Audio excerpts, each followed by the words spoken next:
Good morning, everybody. Welcome to the Blue Chip Podcast by fans for fans. This is your host, Cody Potter. How y'all doing today, man? We're gonna have a one-on-one kind of episode, man. This is my big board. Really just settled into the top 100. I got a lot more names ranked than that, but we're just gonna go with that. It'd be the easiest way to do this. So this is my board right here. I'm gonna kind of move it on down as we get to it. Yeah, so I mean it's pretty interactive, pretty simple, pretty straightforward. I'm not going to show any highlights, any clips. It's just going to kind of go off of this board. We're going to discuss it and go from there. So I used PFF. It's a lot easier than trying to start a board and just kind of copy paste, write names and things like that and lay it all out. Man, they make it really easy. They keep their grades up there for you. So again, it's a little bit easier for me. I've already pretty much told y'all a lot of how I feel about a lot of these players. We've discussed them over the course of the season. So let's just get right into it, man. I've already told you Jeremiah Love is my number one player. I've also told you multiple times that I have Fernando Mendoza as my number two.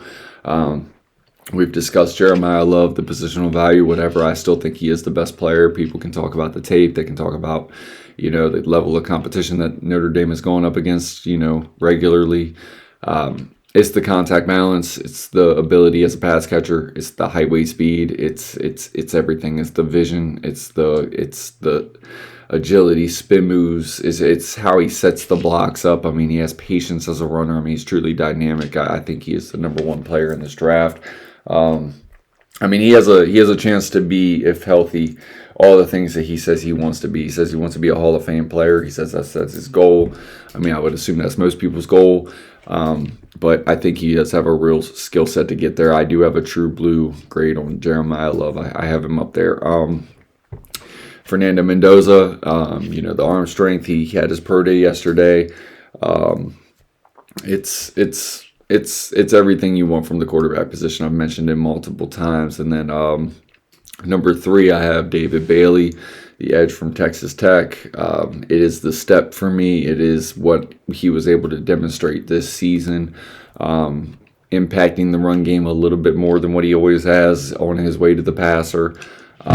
We know he's an elite level, pass rusher type things. It's the game plan for me. It's the explosive ability. I mean, the spin move is there. I mean, he has counters. He has speed to power. He has all the things, man. And realistically, if he cleans up everything in the run game department, man, this guy is. I think he has every ability to be a true blue chip player, man. This guy is.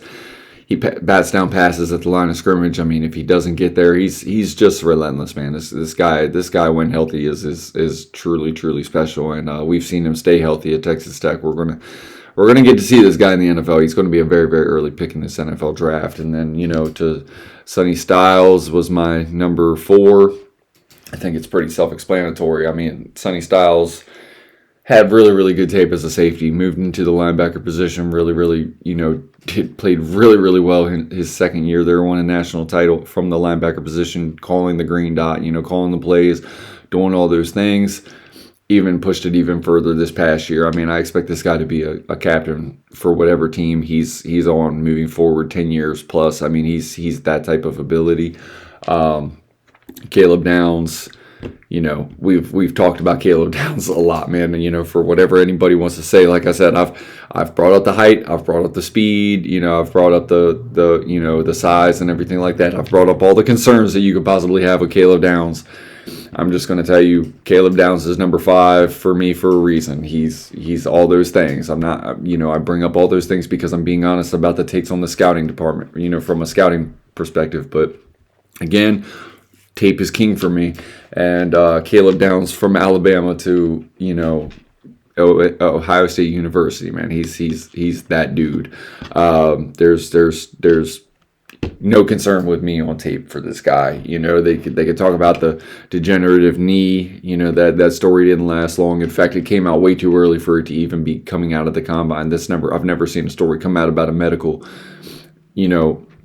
2 weeks after the combine. Usually the medicals, they're coming out, the reports on the medicals come out, usually about a week or 2 before the draft, and that was way too early for me. I didn't really buy into that. So again, I'm not even going to let it buy into me. watching him move around on the field, I don't see it. I'm not a medical person. I'm not a doctor. That report came out way too early for me to believe it. Whatever anybody wants to do to his draft stock, they can say he's not, a turnover machine. He's not making the turnover worthy plays and things like that. I don't care because I've seen him pick the ball off. I know he has hands. He's a sound tackler, and your first job is to get the ball carrier on the ground when they got the ball. Would you like to see him maybe pick off a couple plays? Yeah. I mean, you see him go for the hit instead of the interception, things like that. But dude, at the end of the day, you miss that play, it's a touchdown the other way. So yeah, while it's pretty to put it on that highlight reel, it's pretty to do that thing, man. Make sure you get the tackle first, and that's what he does. He is as clean as it gets. So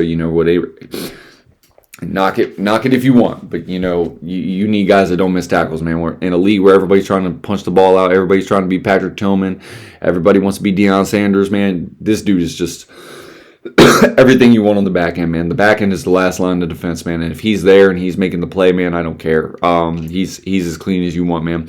Sometimes not giving up the 60-yard play is even more important than getting an interception sometimes, because I promise you, man, when you're playing from behind on defense and the offense has you on your heels, Caleb Downs is one of them guys that keeps you from being in those positions.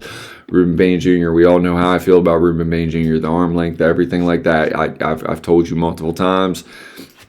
For whatever it is, you can say whatever about this draft class, but Ruben Bain is that dude for me in this draft class. He comes on as my number 6 player in this class. Cornell Tate, number 7.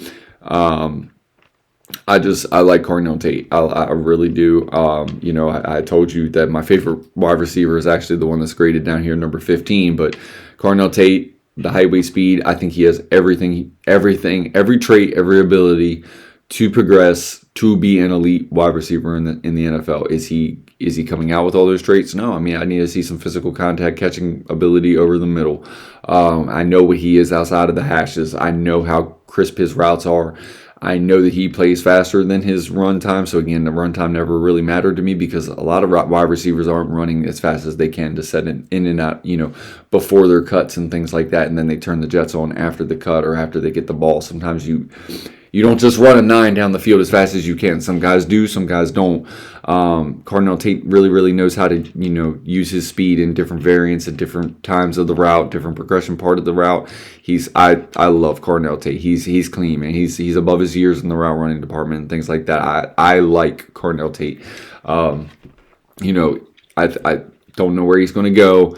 I always said, I've said it many times, I really think he's that 1A, 1B kind of guy. I think he needs to, for any receiver, you would really hope to come into a situation where you do have a 1A where you can, have a little bit of time to develop, go up against the second type of cornerbacks, and then, kind of fish it out against number 1 cornerbacks as you go and learn the traits and get some confidence in the NFL. Cornell Tate is going to be a really, really good football player in the NFL.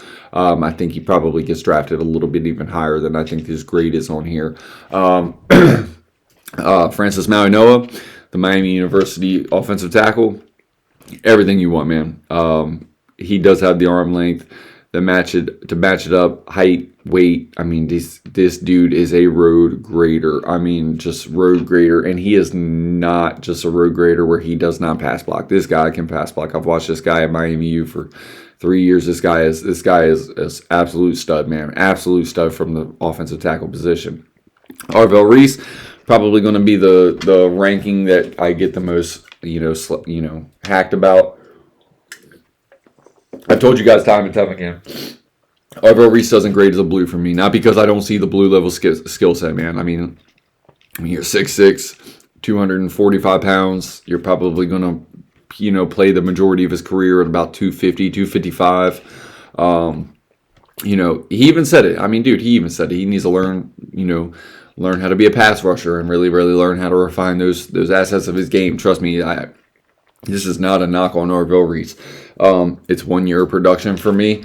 That dude can be the best player in this draft, and that it would not surprise me if you told me in 2-3 years that Arvell Reese is the best player from this draft. Would not be surprised. Do I think he should probably go number 2 to the Jets?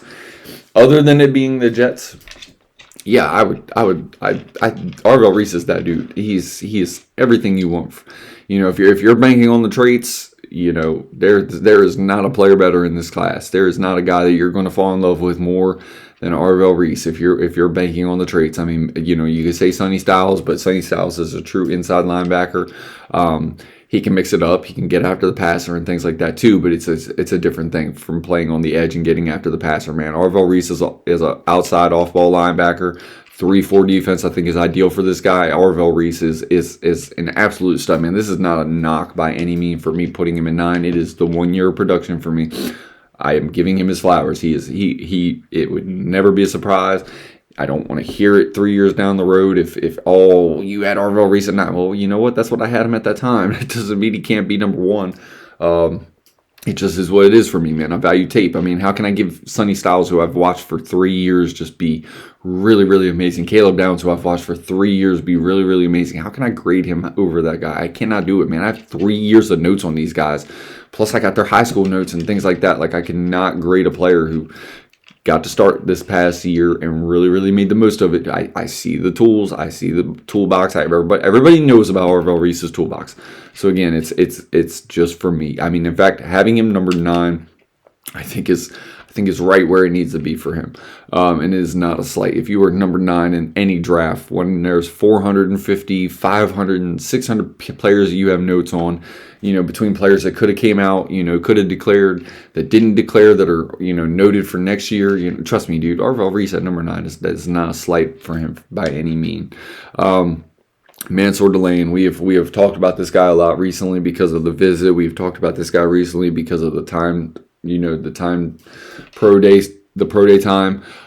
We've talked about the measurables. I broke down some tape about him on KC Concepcion, and that was, kind of to go against one of his rougher games, man. If I really put on the highlights about this dude, man, he is that guy. The quarterback grading throwing his way this past year at LSU, when he incorporated more than just, predominant man, or kind of like a 3-high shell, 3-high running cover 3, having the deep third as a responsibility at Virginia Tech is like at 20% of the time, adding in a package that really they got to get a little bit more creative and diverse with a zone match scheme along with the man scheme and the man looks, which are very similar looks from the start of the play, kind of break off a little bit differently and kind of confuse the quarterback, give him something different to look at the second half of the play.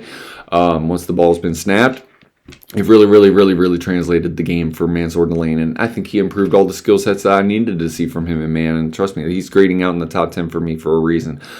He's a local kid. I got to watch him in high school. He's really talented player, man. Really talented player. The next guy, man, we've heard me chop his name, man. I know Iowane from Penn State, the offensive guard. Him and my next player actually have the same exact grade for me, so you could have pretty much you could have flipped it. You could have done it however you wanted. I value the trenches. I'm a D-back. I love scouting the D-backs. The defensive backs. I love whatever, but I'm going to put the big guy because I love his tape. He is mean. He is a nasty, mean, in line, just physical. Everything you want from the offensive guard position. He is that guy for me. Francis Mauigoa ended up solidifying everything that I needed to see to grade him higher than Iowane. But trust me, Iowane is that dude. He was my favorite offensive lineman coming into this year, and that is even over Mauigoa coming into this season. As a Miami U fan, again, my scouting is not biased. My scouting is what it is. At the end of the day, I just think Mauigoa did. I mean, he translated his game so good. I mean, everything that I had on my notes for him coming into the season as far as improvement, technical soundness, the chopping of the feet in the pass blocking department, he cleaned them up, and I don't think you could have gotten much better tape, man. I really don't. So Mauigoa really did finish as my number 1 offensive lineman, but Iowane, right there. I mean, realistically, man, I'm nitpicking, and it's because I don't like to stack positions. And I mean, as I get down in the top 100, there are going to be guys that I've wide receiver, because I just don't know how to separate them, because it is a preference thing for that position and things like that. But again, when you're when you're in the top 10, when you have this many grades and you have this many players that you're scouting, man, Iowane was really that guy. Daniel Themen, as I said, graded out with the same exact grade for me. I talked about this all off season, man. Like I pretty much have a top 10 grade on Thiemann. As I said, I mean, realistically, I could have. I mean, I'm a fraction of a hundredth of a tenth of a point, Mansour Delane higher than these two. So again, man, I mean, you could have rotated any of these three names. For me, I think they're all top 10 talents. I think they're all top 10 grades, especially in this class. I think this class, that has to be the note. There's just not that many blues for me in this class. As I've said, I mean, I've told you the guys that I think are true blues. I think there's three of them, and that's three out of the top four. So I mean, you can say whatever about that. And I've told you where I am with Caleb Downs. He's graded out as a dynamic red. I mean, he's everything you would grade out a blue to be. The height, the weight, the speed. I've knocked him every possible way that I can, and none of it is on tape. But size does matter. It factors into grading. Speed factors into grading. He didn't run. I know what he plays at. It's not elite, but it is sufficient. It's plenty. It's probably faster than you need. Again, so I mean, like I said, I got three true, actual blue players in this draft. There's a good amount of reds, really good amount of reds, and a lot of the reds have blue level upside. That's a Arvell Reese, that's a Mansour Delane, Daniel Thiemann is that guy, Ruben May Jr. I think Cardinal Tate will be there, and that's Jordan Tyson. I mean, Jordan Tyson with the injuries. I mean, it's there's a lot of things, but we're going to get to them guys. Daniel Thiemann is a true back end safety, a true back end. I mean, it is really, really, really hard. This almost kind of reminds me of the Eric Berry, Earl Thomas class when it comes to the safety position. Earl Thomas was a little bit of a late riser. I can see Daniel Thiemann being that guy. I've been higher on him all the way throughout the process than I think most kind of got to. I think PFF finally graded him up after the combine and things like that, or after his tested time. Again, none of that changes my grade. I already know what they are. It just really, really solidifies it, man. Daniel Thiemann he's there, man. I like I said, man. I've said it a lot this offseason. I've said it a lot throughout the course of the year, man. I love Caleb Downs, and for everything I love about Caleb Downs, I think Daniel Thiemann needs to be up there with him, and he is. Like I said, he's right there with the top 10 grades for me. And then, I can't speak about this guy's play enough, man. I mean, he is super, super smart on the back end of the defense. He really, really knows where to be. No wasted motion. He does not get himself out of position. He does not fall for the quarterback's eyes very, very often. I mean, and then when he does, he has the speed to get sideline to the other hash. He's truly dynamic from the back end of that defense, man. He is as good of a safety blanket as you're going to have on the back end of coverage as you're going to get in the NFL. And he can jump and he can pick that ball off too. He has a lot of interceptions. Daniel Thiemann is a guy that I really, really love. I mean, realistically, you're getting a player that most teams don't have. This type of player doesn't come out very often on the back end. I mean, the true back end safety with an impact that can get turnovers and things like that. I mean, you think the Buda Bakers of the world, and he's even faster. He's even bigger. He's a little bit more physical. He's just as physical as I would say a Buda Baker is. You can talk about the Minka Fitzpatrick's of the world. I mean, I'm not giving him the Ed Reed grade where he's not there. He's not Sean Taylor. Happy birthday yesterday. A guy that I love seeing. Just Daniel Thiemann is that guy. He's everything you want as a back end safety, and he is impactful. He gets into the game. He's as good as you're going to get from that position on any given time. Like I said, players like this don't really come out that impactful from the back end spot on the free safety position very often. There's a reason why he's up here for me. Another player from Oregon with him is just a freak, rocked up, yoked up. I mean, just he's a different type of body. He's a different type of player. He's a different type of impact. This is going to be a guy that if he goes through the right type of offensive system, he's going to be deadly. There's no one way to use this guy. Kenyon Sadiq, I mean, just get him the ball. He is a get him the ball type of player. Let him feast. I mean, honestly, I know he broke the record for tight end 40 times. I am not comping him to this guy because of that reason. I am comping him to this guy because I think maybe it does take him a year. Tight ends sometimes do take a little bit of time. Kenyon Sadiq and Vernon Davis, their speed allowed them to be very, very different from that tight end position, man. I really, really like Kenyon Sadiq. I thought the way that Vernon Davis developed his game and his skill set. I mean, Kenyon Sadiq mentally is already where Vernon Davis, finally got when he was with Mike Singletary and things like that as a coach. That's Kenyon Sadiq is a guy. He is a dude. I have him graded this high for a reason. I know the tight end position is devalued, but on tape, everything that I saw from him, spring games, leadership, everything, Kenyon Sadiq is that guy, and he's a freak to boot. I mean, you're not going to get a tight end with these type of measurables, this body type, and this skill set. He's that dude. Is he Brock Bowers? No, Brock Bowers is a one of one for me. He was a unicorn coming out. Is he Sam Laporta? Completely different body type, completely different game, completely different prospect as far as athletically. You know what I'm saying? There's two different athletes, man. There's the two different athletes. Number 14, I had Spencer Fanu, the tackle from Utah. I love Spencer Fanu, man. He's going to be really, really good in his own blocking scheme. He moves well, has the arms, everything you want, man. Spencer Fanu had every shot of being my number one, offensive lineman, after a season. I said there was a very, very good chance that he could be the number one offensive lineman after this year.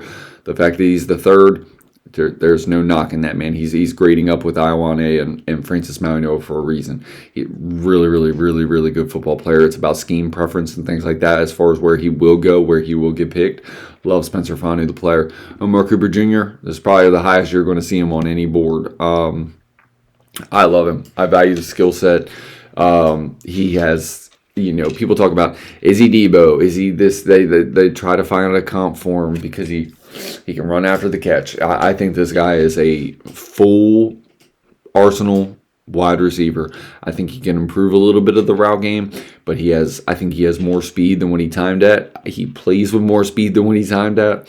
He knows how to use that speed in multiple different ways. He can, like I said, when he refines himself as a truly elite route runner, which he has the skill set to do, and he's already pretty good at it.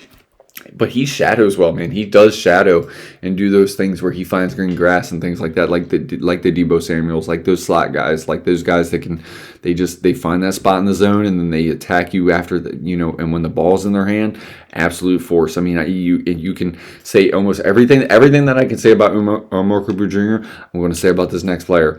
Very, very physical above the rim, very, very physical with the ball in his hands. I mean, I will say the next player has. I mean, I have seen him get rocked while the ball is up in the air and him catch it through contact and things like that a little bit, even to a different level of Omar Cooper Jr. But Omar Cooper Jr. is that guy. I think he has the utmost.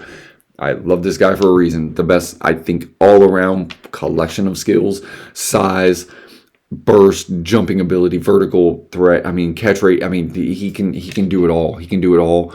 Before the catch, he can do it all after the catch, and he can only improve his game in certain aspects before the catch. If he improves them nuances, man, he could very much be the best wide receiver in this class. I love Omar Cooper Jr. I love the attitude and the way he blocks. You want to do some T-shape for wide receiver position for the run blocking department? Put on Omar Cooper Jr. He is that dude. Mekhi Lemon. We all know the size. He is a slot player. I love the way this guy plays. He's down here for 16 to me. I think a lot of people might have him higher. Some people will have him lower for certain things, but those certain things to me aren't on the field. Mekhi Lemon is a really, really, really, really talented player, man. He's a physical guy. When that ball is in the air, it is his.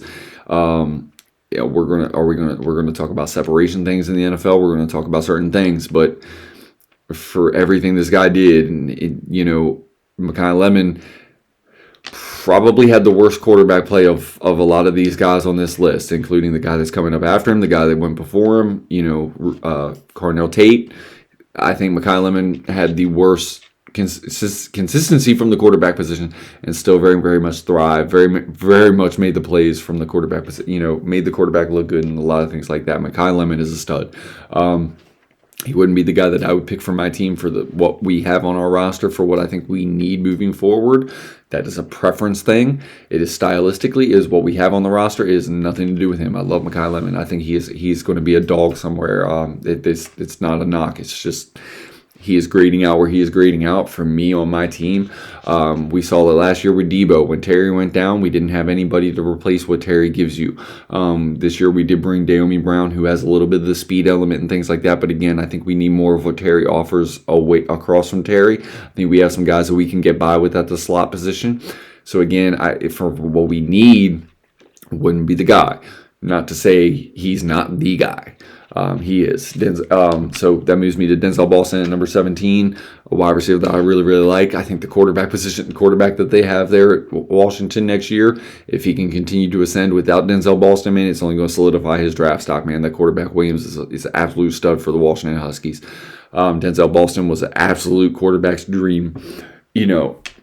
Catching the ball above the rim, catching the ball through contact, playing the sidelines and things like that.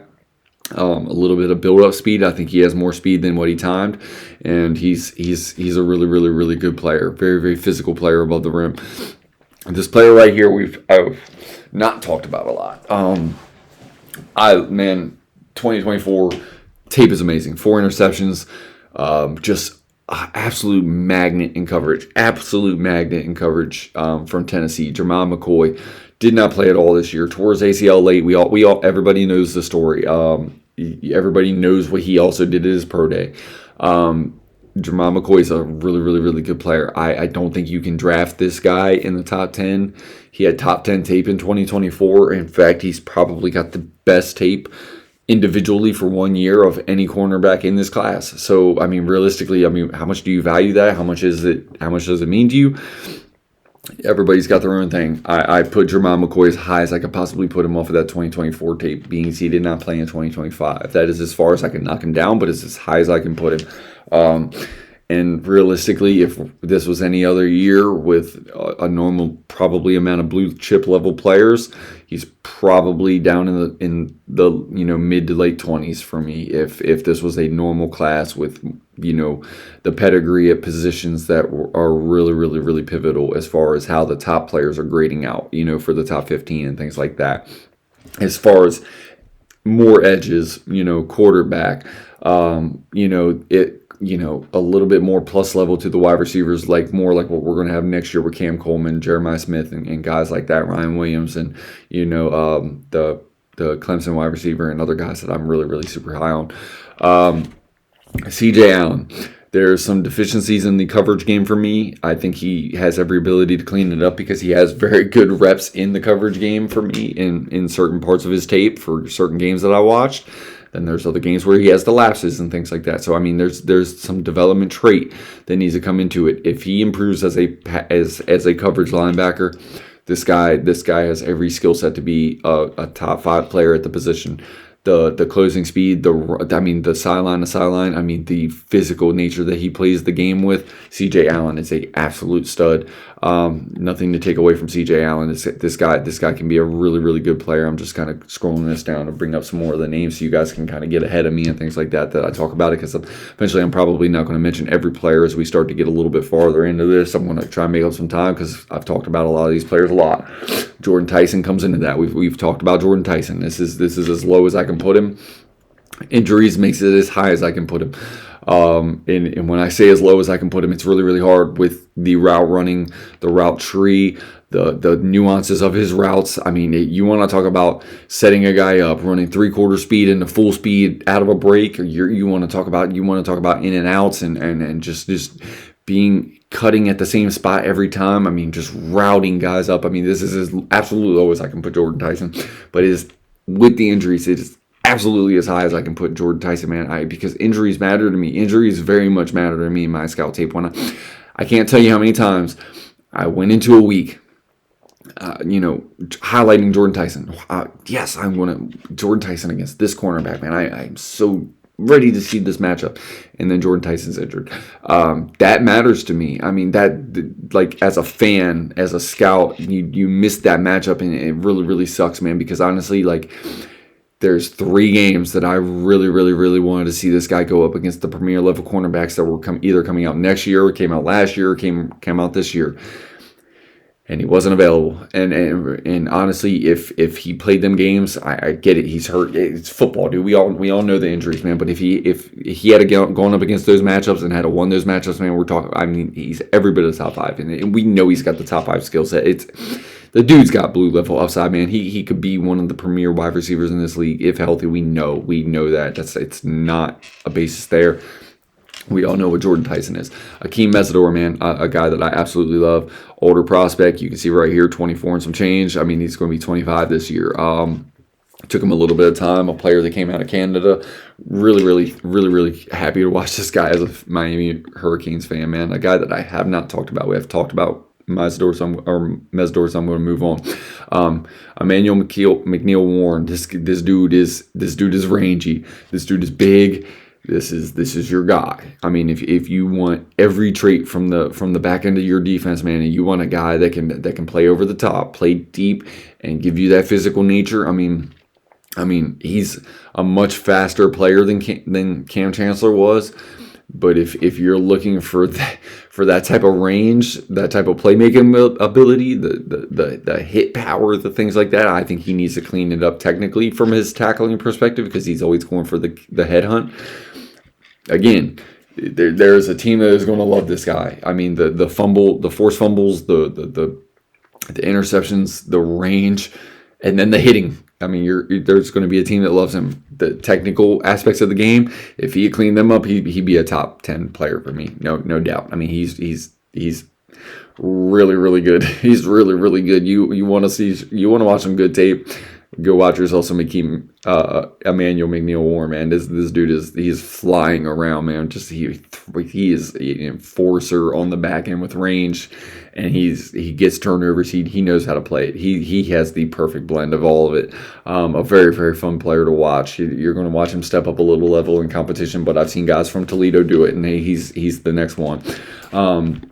Cody McDonald, man, I love this guy. I've talked about this guy. There's some defensive tackles that are on the high end of this draft. You've heard me talk about Lee Hunter. I've talked about Cody McDonald. I've talked about the guys, Peter Woods, and I like these defensive tackles. Cody McDonald is the guy for me. Lee Hunter is every bit right there for me. There are some things that Cody McDonald doesn't have beside him that Lee Hunter did have beside him. So it really makes it hard to grade individually. And then, but I mean, Cody McDonald is that dude. He plays with the right type of attitude. He plays everything you want to do.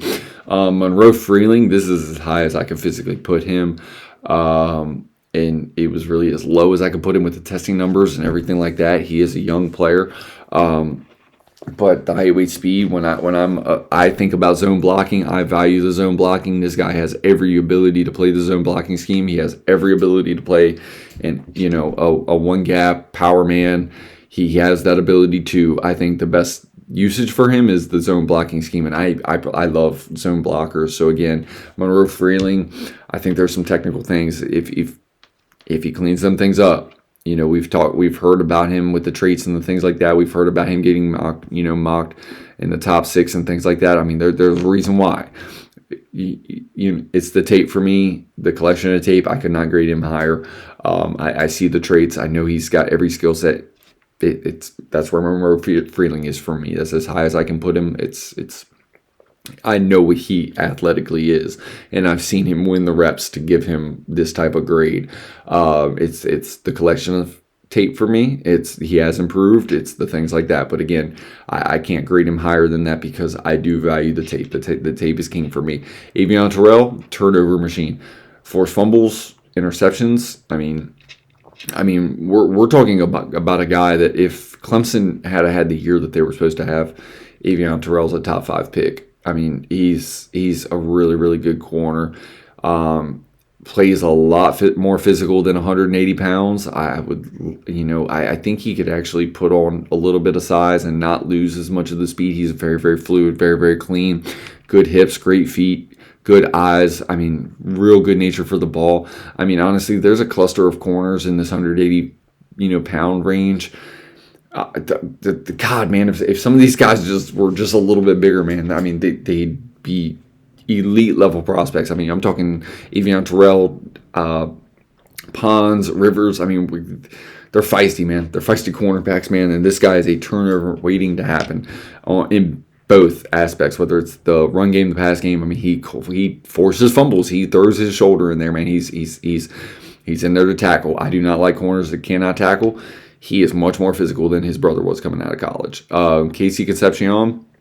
I raved about this guy. I've raved about this guy. I love this guy on tape.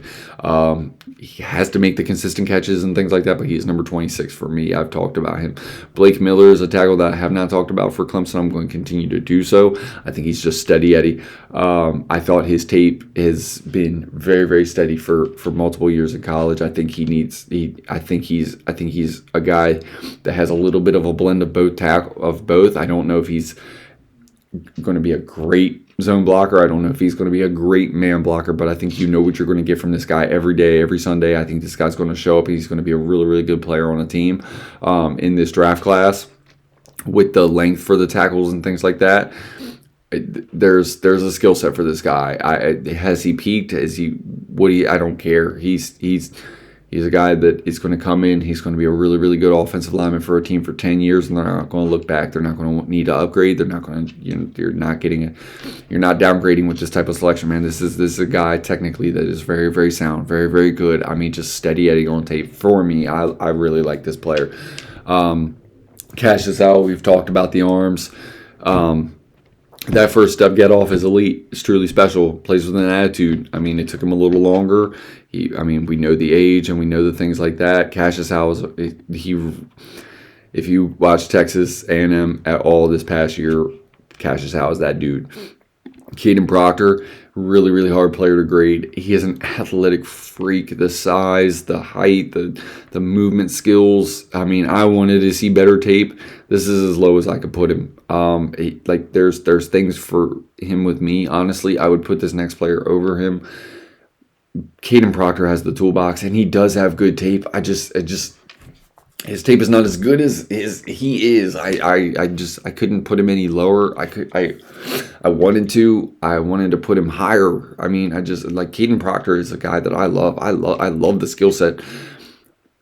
I mean, he should be a top 5 pick. This guy should be a top 5 pick, and you see top 5 pick play sometimes, and then you see play that is like second, third round, and you're like, what is going on?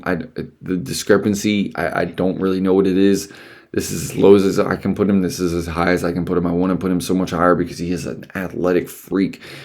And you see the tape. You do see the tape. I mean, you see this guy just swallow guys up. And I mean, he absolute beast. This is the second year that I have a guy really, really high on from Oregon. Interior offensive lineman, Pregon. Emmanuel Pregon, he's this. You don't get more rocked up from an offensive lineman than this guy, man. He is a really, really, really, really big physical football player. I mean, this guy's movement skills, he's truly elite. Oregon builds a different type of body. There's a different type of body that comes out of Oregon. And it's I mean, Kenya Sadiq. I mean, we're talking Isaiah World. We're talking Emmanuel Pregon. I mean, when you look at big, strong, muscle, rocked up humans. I mean, you should not see humans that are this big, that are as rocked up as these guys are. Oregon does something different in their training program. Emmanuel Pregon is the next guy for me. He ranked number 30. He is he's a first round pick for me. Chris Bell, this was as low as I could put him. This was as low as I could knock him from the injury. This guy has a little bit of Brandon Marshall with elite speed. If you were going to talk about Brandon Marshall as a player, this guy has speed, and he has the height and the weight, and he has the run after catch. And I think, it's not the cleanest. I didn't think Brandon Marshall was the cleanest route runner. The physical nature of the game, Chris Bell is that guy. I'm going to have to start running through these. I've really, really been going on, but I wanted to get to the first round. I wanted to get the top 32 picks that I had, and I'm going to start running through these guys. And then everybody knows TJ Parker. I talked about TJ Parker all season. Max Iannator, the offensive tackle from Arizona State, if you didn't know who he was before the Senior Bowl, he he showed you who he was. Eli Stowers is my second graded tight end. I know a lot of guys have Max Clare. I love Max Clare. Eli Stowers, when I watch this guy, he is Jordan Reed to me. He's a taller version of Jordan Reed. And as a Commanders fan, if you know what a healthy Jordan Reed did on the football field, you'd understand what I'm saying then. He is Jordan Reed without the concussions. This guy made, everybody talks about Diego Pavia. I'm sorry, everybody used to talk about Johnny Manziel. Well, there was a reason why I was so high on Mike Evans. Well, we saw what Mike Evans became. Eli Stowers is Diego Pavia's Mike Evans. If that's take that how you will.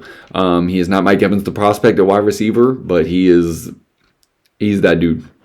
He is that dude. There's a reason why he's graded number 34 on my board for a reason. So take that how you want. I'm not saying he's Mike Evans. I'm just saying he's Diego Pavia's Mike Evans. Like I said, leave it there. That's all. That's my only explanation for this.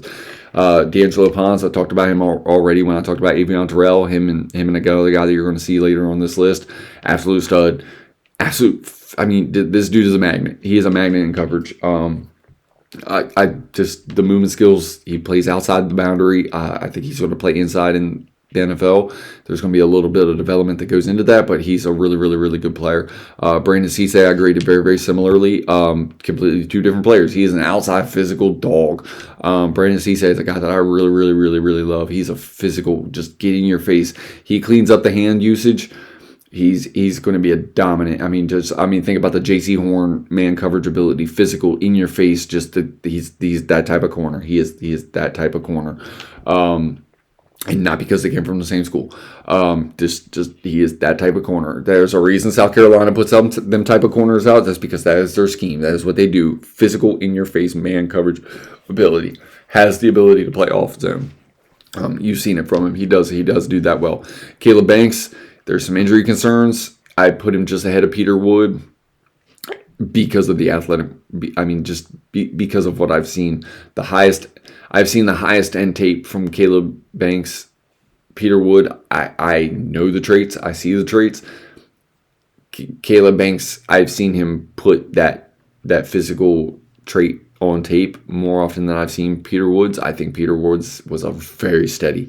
He's going to rep in, rep out, outperform Caleb Banks, in my opinion. It's really hard to grade these two, so I put them together. I hate clustering players, but their grades are very similar for me. I think Peter Woods even got a little bit of knock for me because I expected him to be much better this past year.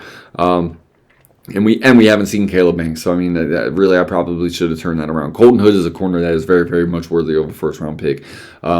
Stepped in for Jamal McCoy. He held his own over there in Tennessee. Tennessee has two really, really good corners coming out in this draft. Colton Hood could be a first round pick. His preference. Zion Young, the Missouri edge. I love this cat. When this guy figures it out, it's just absolute stud. This guy is going to be an absolute stud. Absolute good player. Christian Miller, the interior defensive lineman from Georgia. This guy keeps guys clean, man. If you watch C.J. Allen and you watch his best run clips and his highlights, you're going to see a lot of Christian Miller. This guy is a dog. Caleb Lamu, really, really good bookend tackle that pair that they had there over at Utah.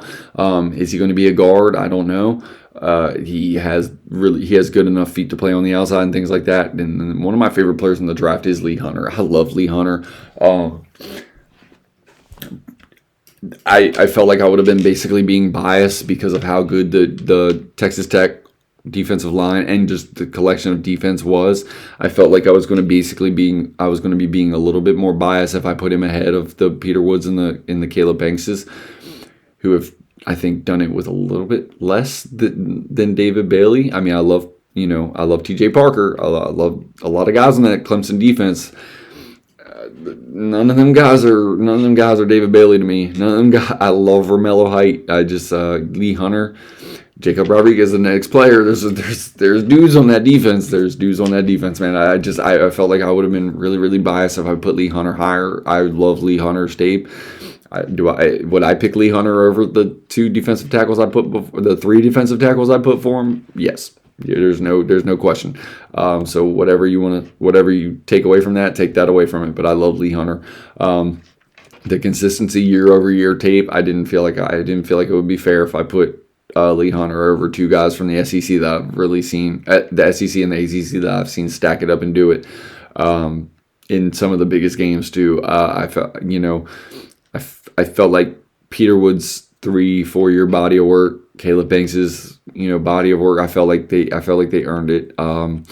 The tape of the years of collection of notes and things like that, I felt like they deserved it. So like I said, take away from you what you want, and then Jacob Rodriguez, absolute stud. This dude ran a 4.6 at his combine. He is as instinctual as it gets. He's a turnover machine. Football IQ is elite. Blue, great. Jacob Rodriguez is a stud.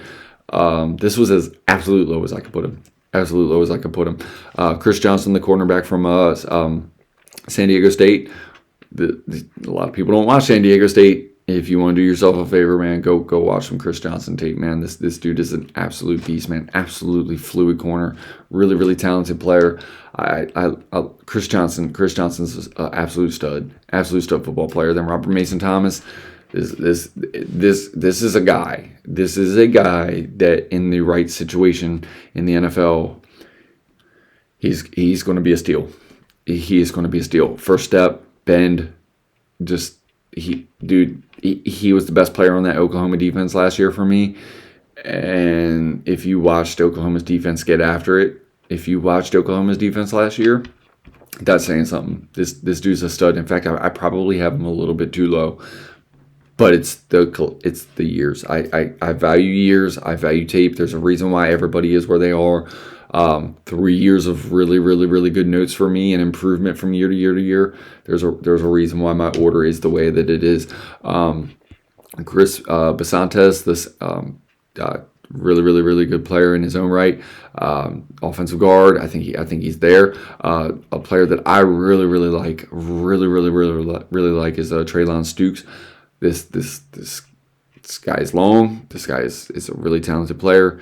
This guy, I think his best football is ahead of him. Keith Abney is another really, really good player from Arizona State too. I think once he cleans up, I think it's going to take him a little time to clean up the hands. A little bit grabby, especially when he thinks he's beat, and he's not. It's there's a reason he is where he is. But Keith Abney has a really, really, really good hips, really, really good feet, and when he trusts his eyes and he's not getting grabby, he's really, really good corner. Really, really good corner. Derek Moore, top 50. I love Derek Moore. Loved him going into the season. I loved him coming out of the season. Would I have loved to seen a little bit more from him?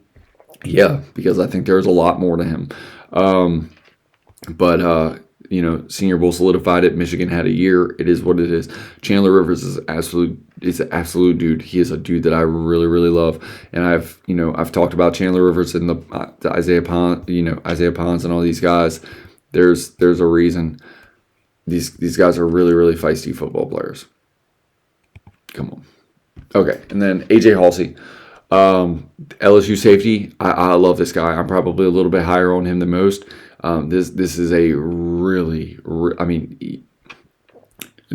don't not pay attention to where you are on the football field with this guy when the ball's in the air, because he will light your ass up, and he knows where to be. AJ Halsey's going to be a really good football player in the league. Really, really good football player. I think his best football is ahead of him. This is a guy. I really, really like AJ Halsey. Gabe Jokas, health is part of the reason for me for this. Malachi Lawrence is a guy he's got it all. He's got every skill set. Plenty of size. He's a little bit older. There's like I said, there's a reason he's here. But for UCF, really, really good player. Ty Simpson, this was really hard grade for me. Perfect tape for the first 8 weeks of the season. Injuries, 1 year. Like I said, this is the best thing I can do. Years matter to me. Keontae Scott is a player that I really, really love from Miami University. He is much more physical than his size. And honestly, for everything that he is, height, weight, speed, this this dude has got the traits, and he played. He is a football player. This dude is. He is a big nickel. I mean, like Keontae Scott could be a game changer player in the NFL. I mean, we saw flashes of it in Miami U all the time. Physical, wheel tackle, short tackler, and he has the size to tackle from the nickel position. And then for the size that he is, he moves like a guy much smaller than him. Danny Dennis Sutton. I love this player. I love the player. I mean, this guy puts it together. He could be the best defensive end in this class, and I mean that. I absolutely mean that. But I feel like I almost say that every year with every Penn State, edge. Could be the best player. Just needs to put it together. But the skill set is there. Elite skill set. Skylar Bell is a player that I really, really love coming out of UConn. Again, I think a lot of people are going to find out who Skylar Bell is when he gets to the NFL. There's some loyalty, and he stayed there. He could have gone and gotten the money and really, really blown his draft stock up. I think Skylar Bell is going to be a guy in the NFL. I think his best football is very much ahead of him as far as the getting the notoriety that he deserves. A team is getting a stud with Skylar Bell. Mike Washington Jr., everybody knows what he did at the combine and things like that. The high weight speed, I mean, it's all there. I put him and Jadarian Price together because Jadarian Price was the number 2 running back, and I think what Mike Washington did at Arkansas warranted being the number 2 running back, but I put Jadarian Price right there because I think he had every skill set to be a true number 1 running back, and I think if he had played with any other team besides Notre Dame, I think he would have been the number 2 running back easily in this draft. Elijah Surratt, I've talked about this guy at nauseam. CJ Daniels, very similarly. I got the same grade literally on all 3 of these players, and Sam Hecht, Elijah Surratt, and then CJ Daniels. I told y'all in my mock draft the reason that I went Elijah Surratt over Romello Height. It was very, very simple for me. I had him just like a very, very small differential of a fraction graded higher than Romello Height, and Romello Height had the age and the things like that, but Romello Height's a really, really good player. And then Jennings Dunker, tackle from Iowa. You can say I'm helmet scouting, but this dude is just, he's an Iowa player, probably a guard for me. Jake Galladay, the linebacker from Cincinnati. This guy flies around. This guy flies around to the football. Antonio Williams, a dynamic wide receiver. I think this guy has a little bit better route tree than he gets credit for. I think he's going to show that in the NFL. I think he's a really, really talented player. Keldrick Falk. If there's a guy that I am lower on than probably anybody, I don't think anybody, if you're looking at their top 100, their top 50, I think he's probably in everybody's top 50, and I think he's probably higher more in the 30 range. Keldrick Falk is, I mean, look, man, what is not to love about it? 6'6", 285. What is not to love about it, especially when he gets pressure? Doesn't get the sacks. I've seen these prospects before. I've seen guys like this before, and I trust me, the effort's there. I think he needs refinement. I think he needs some coaching. I think it's going to take him a little time. Once he learns how to rush the passer, I understand why he's in the top 30. Trust me. For everybody else, I understand it, but for me, he needs refinement and he needs some coaching. And I think it needs coaching. I think there's a real lack of just understanding of how to get after the quarterback, and that to me is what I see, and it's just what it is. In the run game, he does it. He plays the run, and I respect that. I very very much value it. But when you can shed a block in the run game, you should be able to shed that same block in the pass department. It just does not translate for me. I don't know what it is, but anyway, Keldrick Falk, that's where he is for me. I want to put him higher. There's things. Chris Brazzell. I mean, you want to talk about high weight speed? It doesn't get no better than that. Needs to work on the route tree just like every other Tennessee wide receiver that's ever come out. And then Joshua Joseph, the edge player, he's a guy that I like. Get to more of the Josiah Trotter and Anthony Hill Jr. These are 2 really, really, really, really, really good linebackers. 2 completely different things that they need to improve. Josiah Trotter will never miss a tackle, and Anthony Hill Jr. needs to stop missing tackles. And once both of them, and just trust me, but Anthony Hill Jr. is everything you want, like from a play recognition and everything like that, just like a Josiah Trotter is. It just steady Eddie reminds me of his father, but it's cop out for a comp. But that's what he is. He's going to get to that football and he's going to hit the football, and that's what he's going to do. He's going to, what this guy's going to be. I mean, honestly, Think about the Chiefs linebacker Bolton. If I can give this guy a comp, that'd be the comp. Instead of using his father, because that's not fair. Davison Benosin, that guy cleans up the hands. He's everything you want from the cornerback position. Physical, just he's too grabby. He's too grabby. He's holding guys in and out of breaks. It's just when he cleans that up, he has everything that you want. Dominique Orange, Caleb Rutledge. Caleb Rutledge is an absolute stud from the guard position, just like his brother was. Zachariah Branch is a wide receiver I'm pretty damn high on. And then Max Clare, tight end. Trust me, this guy's going to be a really, really good player. Deion Burks. Daryl Jackson Jr., the edge from Florida State. Connor Liu, the Auburn safety. Kyle Lewis, man. Kyle Lewis is a stud, man. I've talked about him all year. Kamari Ramsey, he has a chance, man. This guy really does have a chance. Like I said, there's a reason why I love this safety class. Devin Moore, the cornerback from Florida, has a chance to really, really improve his stock. Michael Taff is a guy that I'm much higher on than a lot of the consensus grading that I'm seeing for him. I think Michael Taff is an absolute stud. He was a walk-on at Texas too. I like, if you don't like Michael Taff's tape, I don't know what you're watching, man. This guy is a really, really good player. And then let's just close this out with the top 100, man. I went way longer than I really, really kind of am planning on, but I really wanted to talk about the top 32. Like I said, I really wanted to give everybody their shine for that, for why I had them there. Jake Slaughter, Dylan Everett, the Georgia cornerback, man. I think that this guy has a chance. He's the first corner that I really, really love from Georgia. So we'll see how that goes. I think it might be their time for Georgia to start getting some really good cornerback play. LT Overton, Markel Bell. I don't need to talk about Markel Bell. We all love Markel Bell. That guy's a friggin' mammoth. He is a huge human being. He just very hard guy to get around. Very, very hard guy to get around. And then the run game, he is nasty as they come. Rayshon Benny is a defensive interior player that I love. Love this guy. True nose tackle. He's athletic as shit. He is athletic. Just trust me, dude. Rayshon Benny is. They don't make men like this. They don't make many people like this. Logan Jones. Drew Aller. I felt like I owed it to him because I have seen good tape, but there's also... There's a lot of things. I'm not even going to speculate on. I felt like he was worthy of being the quarterback markup. There's just things. Ted Hurst, Genesis Smith, Jonah Coleman is a running back that I really, really like, and then Malachi Fields, man. That is my top 100 for you guys, man. That is everything I wanted to get to you guys today. I know nobody watched this to the end. Trust me, I see nobody watches. But anyway, no, I do appreciate the people that do watch, man. I love everybody. I don't care if it's just my friends. I don't care who. If you enjoy the stream, you enjoy the pod, man, I appreciate it. Anybody that does take time out, I appreciate it. I don't care if it's 20 people. I don't care if it's 3,000 people, 8,000 people. I'm not here to get famous. I just love scouting football. I love talking football, and this is my favorite thing to do, man. So that was my big board. Like I said, I used the PFF format just because it was a lot easier than inserting names on a blank page and doing it my own. The fact that they had their grading, the height, weight, speed, and things like that, like I said, it just makes it easier. PFF has a great format, great things. There's a reason why PFF gets everybody's money. Trust me. There's a reason why people bet off of PFF.